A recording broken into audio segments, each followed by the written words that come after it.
Breaking news, an ICE officer has shot and killed a Mexican immigrant in Houston, Texas today. His name was Lorenzo Araujo, and he was shot by an ICE officer at a traffic stop in Houston when they were attempting to detain him for being undocumented. He was in the process of applying for a green card, and he was driving around picking up day workers, and his son witnessed his murder. Now, according to ICE, he was attempting to evade arrest and weaponized his vehicle, and the officer was acting in self-defense. The problem with that is that we've heard this before. This exact same script, and I mean verbatim, was utilized by DHS in order to defend 3 separate murders from ICE agents. In March of 2025, an ICE agent shot and killed 23-year-old Ruben Martinez in South Padre Island. They said he too weaponized his vehicle and the ICE officer was working in self-defense. In January, ICE agents shot and killed Alex Preddy and Renee Good, U.S. citizens in Minneapolis. They said that Renee attempted to run over an ICE officer using her vehicle and that Preddy posed a threat while completely restrained. So in self-defense, the officer shot him 10 different times. I don't know any court in which self-defense holds up when you shoot someone 10 times while they're restrained on the ground. Oh, and the FBI is now building a case against Lorenzo, the man that ICE killed today.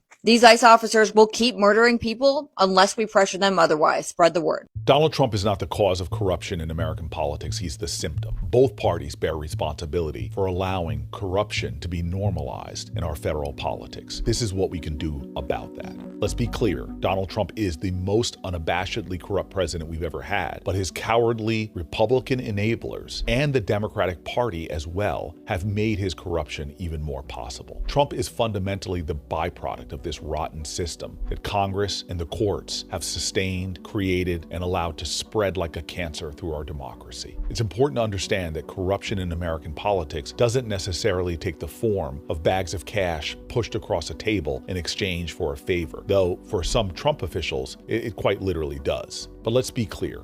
Corruption now is far subtler and more insidious. In a way, it's harder to see.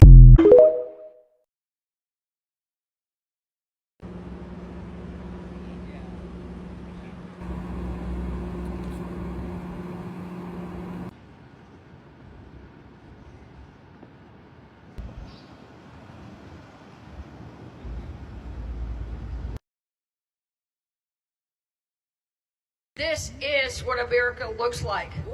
This is the heart and soul of America. And we need to make sure that our America is free and that democracy thrives and that we do not have someone who is dictating and allowing anybody with a shield of law enforcement to do whatever they want, however they want, and do what they did yesterday. Amen. This is now will be sacred ground. The family is heartbroken. We are all heartbroken.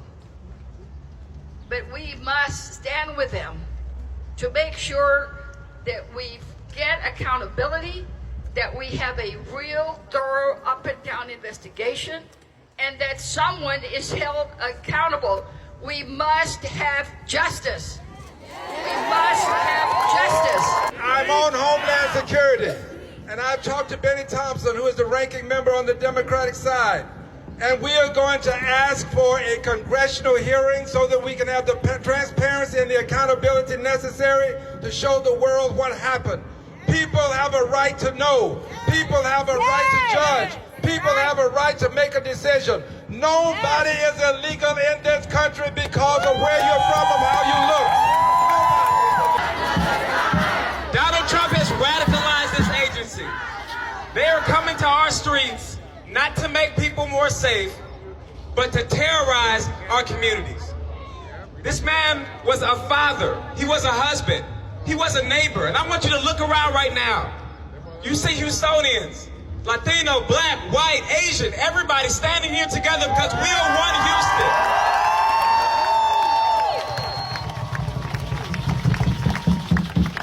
Right now, Republicans control the White House and Republicans control the House of Representatives.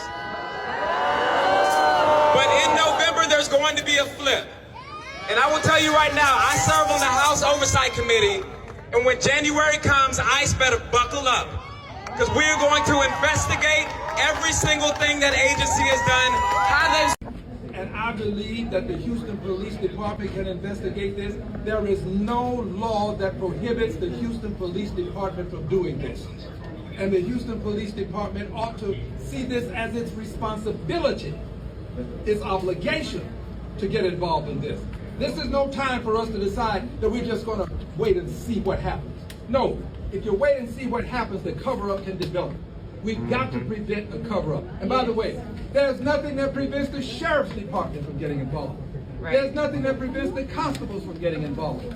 All hands on deck. A person has lost life under questionable circumstances, and we need to have a thorough investigation.